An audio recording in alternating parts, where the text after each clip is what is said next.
오늘 말씀은 잠언 16장 16절부터 33절입니다. 요절은 32절입니다. 노하기를 더디하는 자는 용사보다 낫고 자기의 마음을 다스리는 자는 성을 빼앗는 자보다 나으니라. 말씀의 제목은 노하기를 더디하는 자는입니다. 우리는 영광스러운 사람을 떠올릴 때 대개 성공한 사람, 이긴 사람을 생각합니다. 많은 것을 이루고 남들보다 앞서 나간 사람을 영광스럽다고 여깁니다. 그러나 오늘 말씀은 우리에게 전혀 다른 모습을 보여줍니다. 오늘 말씀에서 말하는 영광스러운 인생은 무엇입니까? 첫째, 지혜를 얻는 것이 16절을 보십시오. 지혜를 얻는 것이 금을 얻는 것보다 얼마나 나은고 명철을 얻는 것이 은혜를 얻는 것보다 더욱 나으니라. 이 말씀은 인생에서 무엇을 가장 가치 있는 것으로 삼을 것인가? 라는 질문에 대한 분명한 신학적 기준을 제시합니다. 보통 사람은 눈에 보이는 것을 먼저 붙듭니다. 금과 은, 곧 물질적 성취입니다. 그러나 말씀은 단호하게 말합니다. 금보다 지혜가 더 낫고 은보다 명철이 더욱 낫다. 여기서 말하는 지혜는 단순한 정보나 지식이 아니죠. 지혜란 하나님을 경외하며 하나님 말씀을 기준 삼아 살아가는 삶입니다. 하나님을 경외하고 그분의 말씀대로 사는 삶은 세상의 보화를 얻는 것보다 더 가치 있습니다. 그 이유가 무엇입니까? 17절입니다. 악을 떠나는 것은 정직한 사람의 대로이니 자기의 길을 지키는 자는 자기의 영혼을 보존하느니라.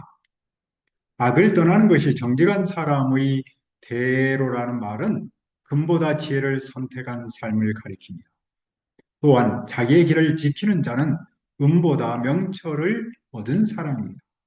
금과 은은 삶을 편하게 할 수는 있습니다. 그러나 그것이 우리 삶을 죽음에서 지켜주지는 못합니다. 이것이 물질이 가진 태생적 한계이죠. 반면 지혜와 명철은 하나님과의 관계를 유지하기에 우리의 생명을 보존합니다.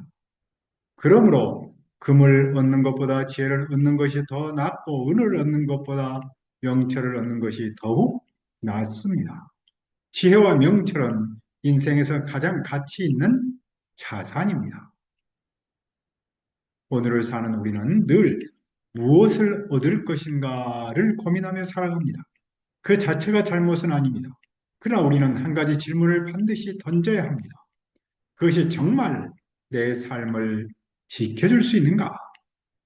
성경은 우리에게 성공을 포기하라고 말하지 않습니다. 그러나 성공보다 먼저 붙들어야 할 것이 있다고 말합니다. 그것이 지혜입니다.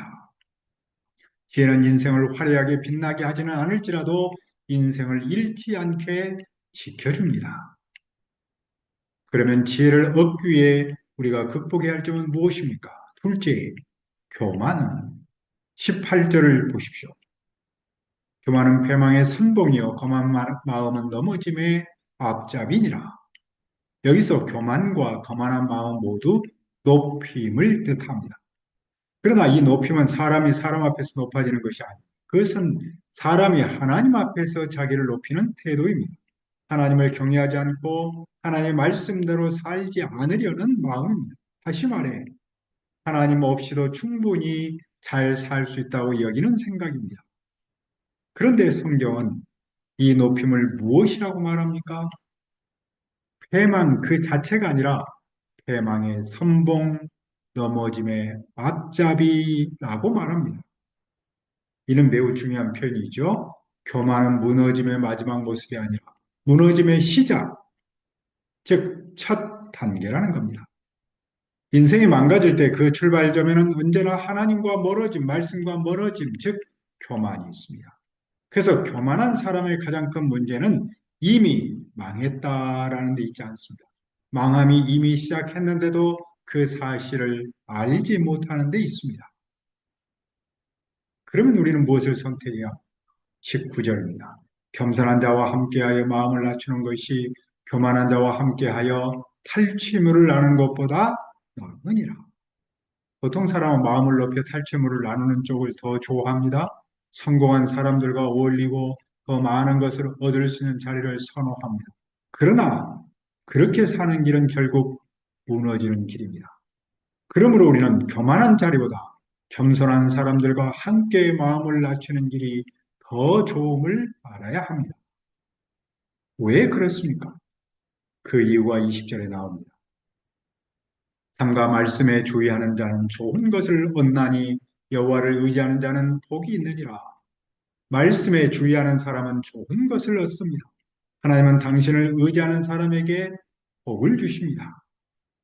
그 복은 어떻게 나타납니까? 말씀에 주의하는 사람은 먼저 마음이 지혜로워집니다. 마음이 지혜로운 사람은 사람들로부터 명철하다는 말을 듣습니다. 또 입이 선한 사람, 즉 말이 부드러운 사람은 다른 사람에게 더 많은 지혜를 가르칩니다. 지혜는 개인의 성숙에서 멈추지 않고 공동체를 살리는 영향력으로 나타납니다.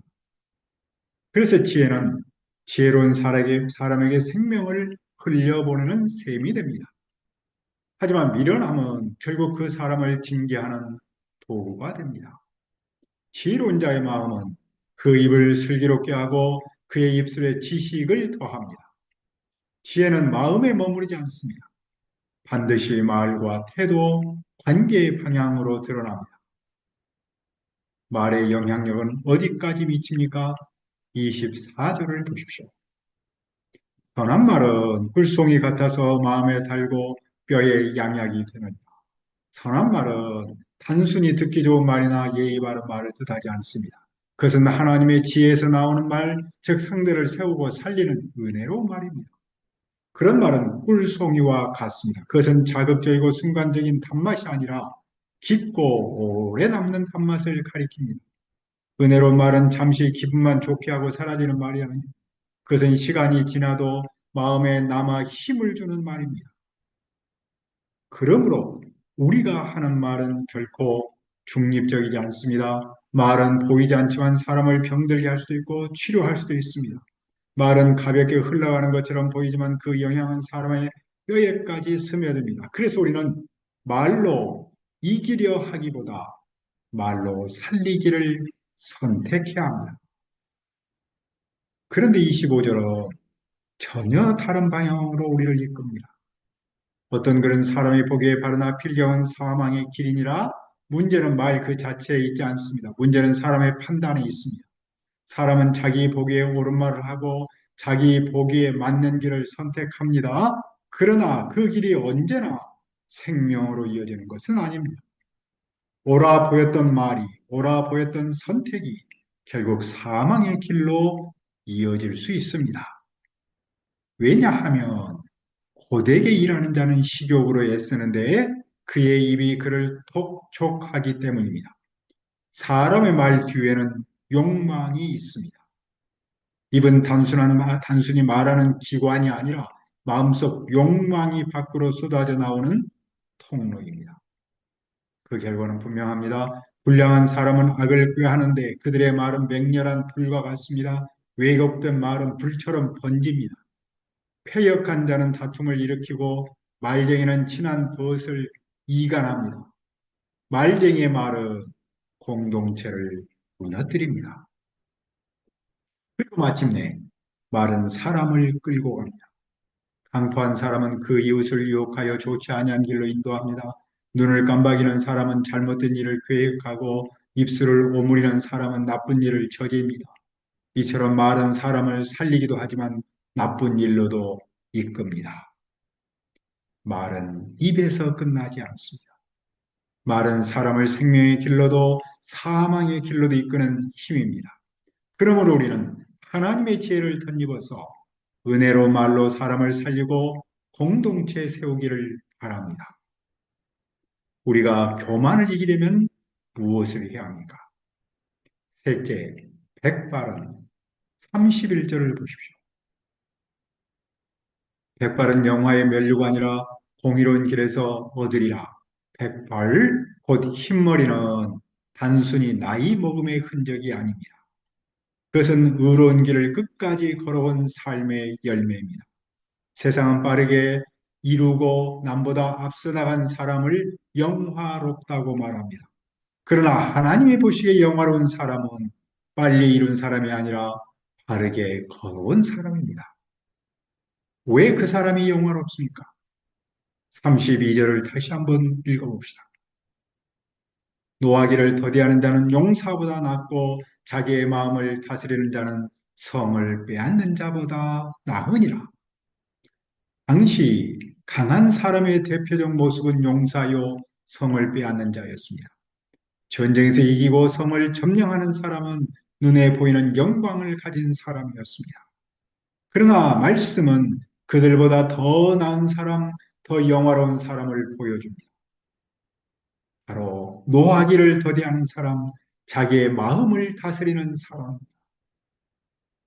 여기서 노하기를 더디한다라는 말은 단순히 화를 내지 않는다는 뜻이 아닙니다. 참을성이 많다는 말입니다. 중요한 점은 노하지 않는 사람이 아니라 노하기를 더디하는 사람이라는 표현입니다. 그는 감정이 없는 사람이 아닙니다. 분노할 상황이 없어서 참는 사람도 아닙니다. 분노가 일어나는 순간에도 그 감정에 끌려가지 않는 사람입니다. 그는 분노를 억누르는 사람이 아니라 분노 앞에서 참을성이 많은 사람입니다. 곧 자기 마음을 다스리는 사람입니다. 성을 빼앗는 것은 외부의 적을 정복하는 일입니다. 그러나 자기 마음을 다스리는 것은 자기 자신을 절제하는 일입니다. 외부를 정복하는 힘보다 자기를 다스리는 힘이 훨씬 어렵고 훨씬 위대합니다. 왜냐하면 외부의 승리는 한 번으로 끝날 수 있지만 자기 마음을 다스리는 일은 매일의 싸움이기 때문입니다. 성을 점령해도 마음을 잃으면 인생은 무너집니다. 그러나 마음을 지키면 상황이 무너져도 사람은 무너지지 않습니다. 그래서 외적으로 이룬 일보다 자기 마음을 다스린 일이 더 중요합니다. 우리는 무슨 싸움을 합니까? 이기기 위한 싸움입니까? 이루기 위한 싸움입니까? 아니면 분노를 절제하는 싸움, 말과 감정을 통제하는 싸움, 하나님 앞에서 나 자신을 지키는 싸움입니까? 하나님은 우리에게 너는 무엇을 정복했느냐? 라고 묻지 않겠죠? 대신 이렇게 묻습니다. 너는 너 자신을 다스리고 있느냐? 오늘 말씀은 영광의 기준을 완전히 바꾸어 놓습니다. 영광은 상대를 눌러 이기는 데 있지 않고 내 마음을 다스리는 데 있습니다. 그러므로 오늘 우리가 구해야 할 것은 더 많은 외적 업적이 아니라 더 깊은 절제와 더 단단한 내면입니다. 영화로운 사람은 세상을 정복한 사람이 아니라 자기 마음을 다스릴 줄 아는 사람. 그러면 우리는 어떻게 마음을 다스릴 수 있습니까? 33절이 그 답을 줍니다. 계비는 사람이 뽑으나 모든 일을 작정하기는 여호와께 있느니라. 삶의 모든 결과가 내 손에 달려있지 않다는 사실을 믿을 때 우리는 조급해지지 않습니다. 하나님의 주권을 신뢰할 때 우리는 노하기를 더디할 수 있고 자기 마음을 다스릴 수 있습니다. 모든 일을 작정하시는 분이 여호와심을 믿는 믿음이 우리를 절제로 이끌고 영광의 길로 인도합니다. 세상은 우리에게 이기라라고 합니다. 하지만 하나님은 전혀 다르게 말씀합니다. 노하기를 더디하는 자는 용사보다 낫고 자기의 마음을 다스리는 자는 성을 빼앗는 자보다 나으니라. 우리가 이 말씀에 순종하여 가장 지혜롭고 가장 겸손하며 가장 영화로운 사람으로 자라기를 기도합니다. 하나님 아버지, 노하기를 더디하는 자는 용사보다 낫고 자기의 마음을 다스리는 자는 성을 빼앗는 자보다 나으니라 라고 하신 말씀을 감사합니다. 우리가 이 말씀에 순종하여 가장 지혜롭고 가장 겸손하며 가장 영광스러운 사람으로 자라도록 도와주옵소서. 하나님을 의지함, 하나님의 주권을 믿음으로 내 마음을 다스리는 하나님의 사람들로 자라도록 축복해 주옵소서. 감사하고 예수님의 이름으로 기도합니다. 아멘.